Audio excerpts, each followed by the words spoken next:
ഇന്ന് എൻ്റെ ജീവിതത്തിലെ ഏറ്റവും വലിയൊരു സന്തോഷം നിങ്ങളുമായിട്ട് പങ്കുവയ്ക്കാനാണ് കേട്ടോ ഞാൻ ഈ വോയിസ് അയക്കുന്നത്. വെയിറ്റ് കുറഞ്ഞ സന്തോഷമല്ല, വെയിറ്റൊക്കെ കുറഞ്ഞു.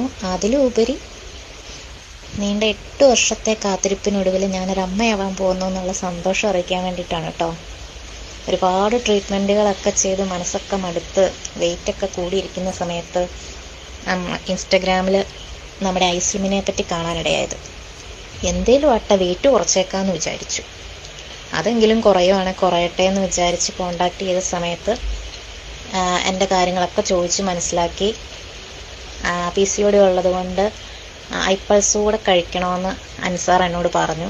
പിന്നെ ഇത്രയും ട്രീറ്റ്മെൻറ്റുകളൊക്കെ ചെയ്തതല്ലേ, അപ്പോൾ മാഡം ഇതൊന്ന് ട്രൈ ചെയ്ത് നോക്ക്, മാഡത്തിന് നല്ലൊരു റിസൾട്ട് കിട്ടുമെന്ന് എന്നോട് അൻസാർ പറഞ്ഞിരുന്നു. ഞാനതൊന്നും സത്യം പറഞ്ഞാൽ മൈൻഡ് ചെയ്തില്ല. കാരണം ഇതൊക്കെ കുറേ കണ്ടതും കേട്ടതും ഒക്കെയാണ്. കുറേ ട്രീറ്റ്മെൻറ്റുകൾ ചെയ്തു, അതിനൊന്നും ഫലമില്ല. പിന്നെ നമ്മുടെ ഈ ഐസ്ലിമിനൊക്കെ എന്ത് കാര്യം അതിലുള്ളതെന്നൊക്കെ ഞാൻ ചിന്തിച്ചു കേട്ടോ. ഉള്ളത് പറഞ്ഞ് അങ്ങനെയൊക്കെ ചിന്തിച്ച് എന്നിൽ വട്ട വെയിറ്റ് കുറയട്ടെ എന്ന് വിചാരിച്ച് ഐസ്ലിം വാങ്ങി യൂസ് ചെയ്തു. എനിക്ക് വെയിറ്റ് കുറേശ്ശെ ആയിരുന്നു കുറയുന്നത്. അതുകൊണ്ടൊരു 4 മാസം ഞാൻ ഉപയോഗിച്ചു കേട്ടോ. പക്ഷെ 4-ാം മാസം അൻസാർ എനിക്ക് തന്ന ആ ഉറപ്പ് അതിപ്പോൾ സത്യമായി വന്നിരിക്കുക. എൻ്റെ ദൈവമേ, എനിക്ക് വിശ്വസിക്കാൻ പറ്റുന്നില്ല. IVF വരെ ചെയ്ത് പരാജയപ്പെട്ടു പോയ ഞാനാ ഇനി ഒരു അമ്മയാവാൻ കഴിയില്ലെന്ന് തന്നെ കരുതിക്കൊണ്ടിരുന്നത്.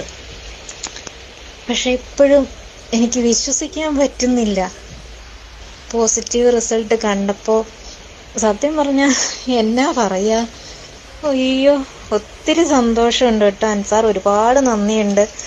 ഐസ്ലിമും ഐപ്പൾസും ഇതിനെന്നെ ഒത്തിരി സഹായിച്ചിട്ടുണ്ട്. ഒരുപാട് നന്ദിയുണ്ട്. ഇതൊക്കെ എങ്ങനെ പറഞ്ഞറിയിക്കണമെന്ന് പോലും എനിക്കറിയത്തില്ല കേട്ടോ. അതുപോലെ സന്തോഷമാണ്. എന്തായാലും അൻസാറിനും ഒപ്പം ദൈവത്തിനും ഒരുപാട് നന്ദി. കൂടെ നിന്ന് സപ്പോർട്ട് ചെയ്ത് ഇങ്ങനൊരു നല്ല റിസൾട്ടിലോട്ട് എത്തിച്ചതിൽ ഒത്തിരി നന്ദിയുണ്ട് കേട്ടോ. എത്ര പറഞ്ഞാലും മതിയാവില്ല സത്യമായിട്ടും.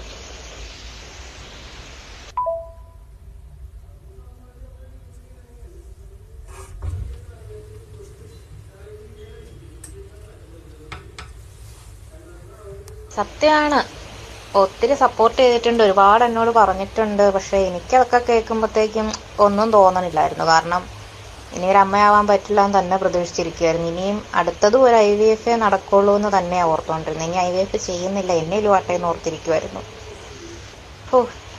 ഒരിക്കലും പ്രതീക്ഷിച്ചില്ല കേട്ടോ. ഒത്തിരി സന്തോഷം. എന്തായാലും അൻസാറിൻ്റെ നാക്ക് പൊന്നാ. അയ്യോ ദൈവം അനുഗ്രഹിക്കട്ടെ.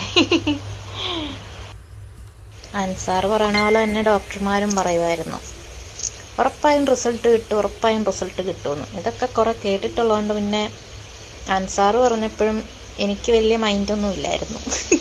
ഇത് കുറെ കേട്ടിട്ടുണ്ട്, ഇതൊക്കെ നമ്മൾ കുറെ കണ്ടതാന്നുള്ളൊരു ഭാവമായിരുന്നു. സത്യത്തിൽ ഇതൊക്കെ സത്യമാണോ എന്നറിയാതെ കിളി പോയി നടക്കുമായിരുന്നു. ഞാനും അതെ, എൻ്റെ ഹസ്ബൻഡും അതെ കേട്ടോ. 2 പേർക്കും കുറെ നാളത്തേക്ക് കിളിയില്ലായിരുന്നു. സത്യത്തിൽ ഇതൊക്കെ സത്യം